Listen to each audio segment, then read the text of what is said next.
In Paul's readings in his letters, he several times mentions running.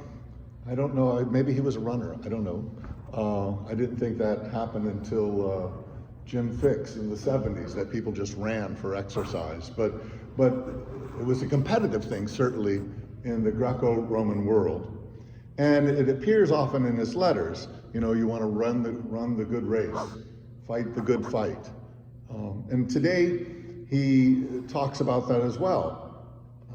I'm more of a walker myself, and I'm not that competitive. You want to win? Go ahead. I don't care.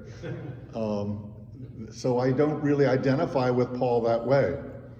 But I do like the way he talks about racing and running when he says, you know, forget what lies behind, strain forward to what lies ahead. Continue pursuit toward the goal and the prize of God's upward calling in Christ Jesus. That he sees his life as a disciple of Christ as on a journey. I'm walking, he's running, but it's a journey. And he says, don't look back. Have you ever seen those videos on the internet where someone's racing? There's a couple particularly famous ones where they're racing, they're in this running around the track, and the guy in the front is just so confident he's going to win, and then he just starts to slow down like, yay! And the guy behind him zips right by and wins because he's not paying attention. He's not focused.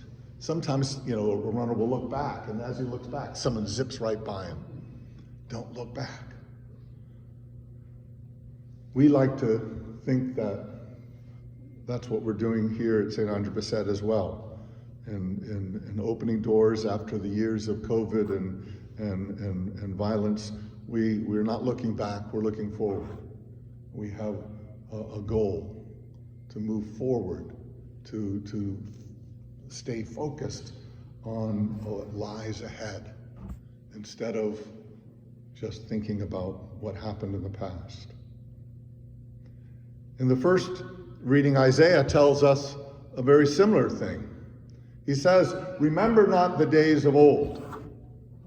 Well, Isaiah is at this point talking about going back to Judah after the exile. In this verse, he says, you know, we've got to go back.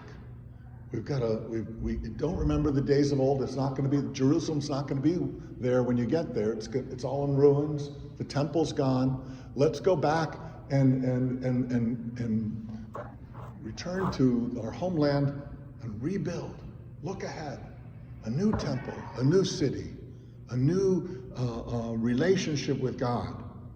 To rebuild what was lost, but not to mourn of the past. That's, I think, what Jesus does as well. Look at the story of the woman caught in adultery. Apparently none of the men were caught in adultery, but we have this woman that everyone is ready to stone.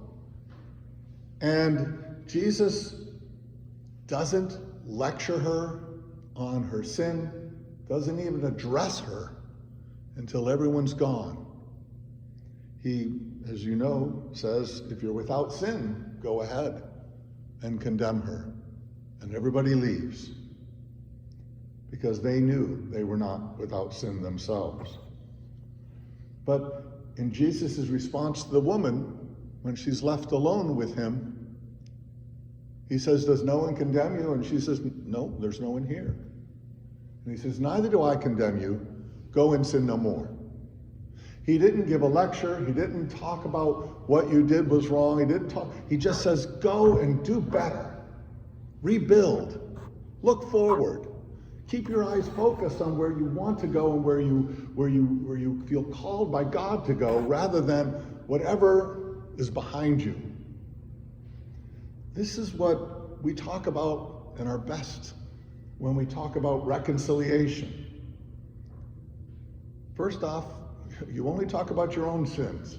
There's often this funny thing when people come in and say, Father, I got to tell you, my husband, and then they start talking about what her husband's been doing. That's not what you do in reconciliation. You focus on yourself. You talk about what has kept you from moving forward.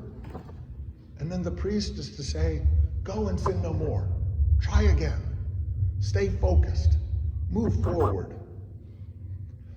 Lent calls us to this race. It's not a competition with each other. It's not even a competition to earn God's love somehow. The race, the journey, is to find and discover where God is calling us to go. How we are to live in light of our relationship with Christ. How we are called not to condemn others, not to point out other people's faults, but instead to acknowledge our own, ask for forgiveness, and then move on. Stay focused, move forward, open doors, don't look back. Our Lenten journey is one where we're called to enter the race, to enter the journey towards Christ.